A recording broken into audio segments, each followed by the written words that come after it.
उनसे अब काम नहीं होता है। क्यों, क्या हो गया है? तुम्हारी माँ तो हट्टी कट्टी दिख रही है, पूरी शादी में घोड़ी की तरह नाची है, अब क्यों काम नहीं होता उनसे? वो माँ प्रेग्नेंट है ना, बच्चा होने वाला है। मैं कभी भी भाई बन जाऊंगा इस साल के अंत तक।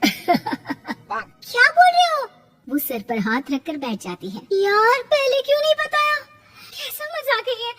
झूठ बोल रहे हो ना? हाँ, झूठ बोल रहे हो ना? तभी ससुर की आवाज आती है। बहू पानी गरम कर दे, तेरी सास को दवाई देनी है। समय पर दवाई ना दी तो परेशानी हो जाएगी। और हाँ, जरा काजू पीस कर दूध में मिलाकर ले आना। तेरी सास खुद से तो अपनी संभाल करेगी नहीं। हे भगवान, ये मैं क्या सुन रही हूँ?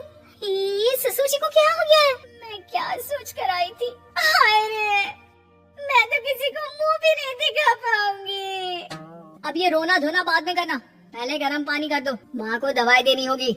और हाँ, रात को माँ के पैरों में तेल लगा देना। बहू को गुस्सा आ जाता है। वो बड़बड़ करती किचन में जाती है जहाँ उसका ससुर खड़ा होता है। एक बड़ी जिम्मेदारी है हम सबके सरों पर। इस उम्र में माँ बनना खतरे से खाली नहीं होता। हाँ हाँ पता है, तो क्यों बन गई माँ? अरे खतरे से कम नहीं है तो क्या जरूरत थी लल्ला पैदा करने की? कैसी बात कर रही हो बहू? क्या तुम खुश नहीं कि घर में एक नया मेहमान आएगा, छोटे छोटे पैरों से पूरे घर में घूमेगा? पिताजी ये हाथ जोड़े आपके, आप यहाँ से जाओ। ये शायरी बाद में बताना, अभी मैं पानी गरम करके थर्मस में दे देती हूँ। सारा दिन पिलाते रहो गरम पानी। और हाँ, ये बच्चे की बात बार बार मुझसे कोई नहीं करेगा।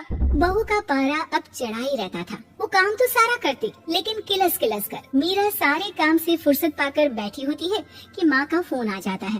बेटा, बहुत बड़ी जिम्मेदारी है तेरे सर पर, अच्छे से निभाना। ससुराल में हर किसी को खुश रखना वैसे तो मुश्किल है, लेकिन भगवान ही हिम्मत देता है बहू को हर कुछ सहकर सबको खुश रखने की। क्या बड़बड़ किए जा रही हो माँ? जानती भी हो कि यहाँ क्या चल रहा है? मेरी सास, अरे तेरी सास तो देवी है देवी। कितने खुश हो रहे थे सारे तेरी सूरत देख देख कर। पता नहीं जैसे बहू नहीं कोई मन मांगी मुराद मिल गई हो उन लोगों को। अरे बात तो पूरी सुनो। मन मांगी मुराद तो पूरी हुई है। अरे मेरी सास को बच्चा होने वाला है, प्रेग्नेंट है वो। क्या बकवास कर रही है मीरा? ये बात किसी को कहना मत। मुझे तो बता दिया, लेकिन अब अपनी जबान सिल ले। कहाँ है तेरी सास? बात तो करा मेरी। पूछू जरा, पोता पोती खिलाने की उम्र में खुद का बच्चा खिलाने का शौक कहाँ से आ गया? और आया भी तो बताना तो चाहिए था। अब क्या नाक कटाने के लिए हम लोगों से रिश्ता जोड़ा है? रुक, तेरे पापा से बात करती हूँ। मीरा फोन रखकर लेट जाती है। वो एक सपना देखती है कि उसके गोद में एक बच्चा खेल रहा है। भाभी की गोद में कितना खुश दिख रहा है ना? लगी नहीं रहा कि भाभी है। मैं तेरे लिए क्या लाया हूँ, सोने की बालियाँ। तेरी शादी में तो मैं बुढ़ा हो जाऊंगा ना। अरे कैसी बात कर रहा है बेटा, इसकी जिम्मेदारी तो तू ही लेगा।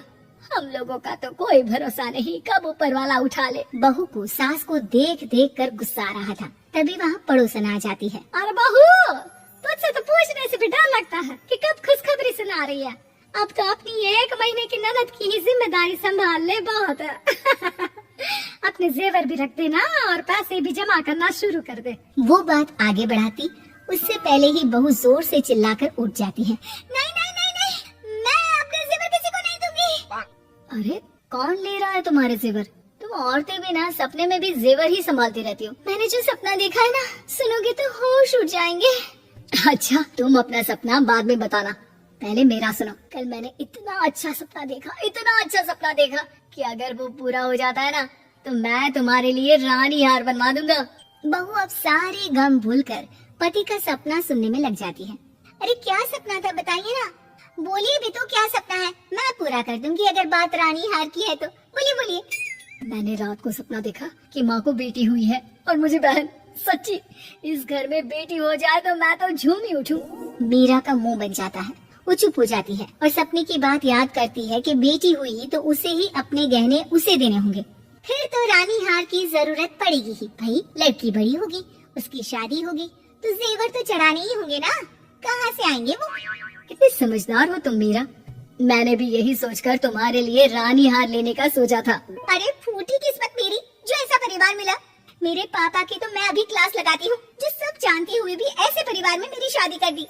बहू पिता को फोन लगाने ही वाली होती है कि ससुर की फिर से आवाज आती है। बहू गरम पानी ले आ जल्दी, थर्मस में खत्म हो गया है। बाद में खबर लेती हूँ मैं पापा की। पहले सास को गर्म पानी दिया हूँ। बहू अभी किचन में काम कर ही रही थी कि मीरा के मम्मी पापा आ जाते हैं। वो हाथ में ढेर सारे फल लेकर आते हैं। मीरा के पिता मीरा के ससुर से कहते हैं, लीजिए भाई साहब, ये फल रखिए, बहन जी को खिला दीजिएगा। वैसे कैसी है उनकी तबीयत? बस पता तो है आपको, ऐसे वक्त में जो होता है बस वही सब। मुझे तो सुनकर बहुत गुस्सा आया था, लेकिन चलिए, भाग्य में जो है लिखा उसे कौन टाल सकता है। डॉक्टर को दिखाए? हाँ हाँ, बस डॉक्टर आने ही वाला है। अच्छा हुआ आप लोग भी आ गए। उतने में एक सुंदर सी लेडी डॉक्टर आती है। पेशेंट कौन है आप? अरे नहीं जी, मैं तो बहू हूँ इस घर की। मैं तो अभी सोच भी नहीं सकती पोता या पोती के बारे में। अभी तो मेरी सास ही। अरे चुप हो जाना, देख तो ले, डॉक्टर है ये, किसी के भी सामने गुस्सा फोड़ देती है। डॉक्टर कमरे में जाती है और थोड़ी देर बाद बाहर आ जाती है। पीछे से सास भी निकल आती है।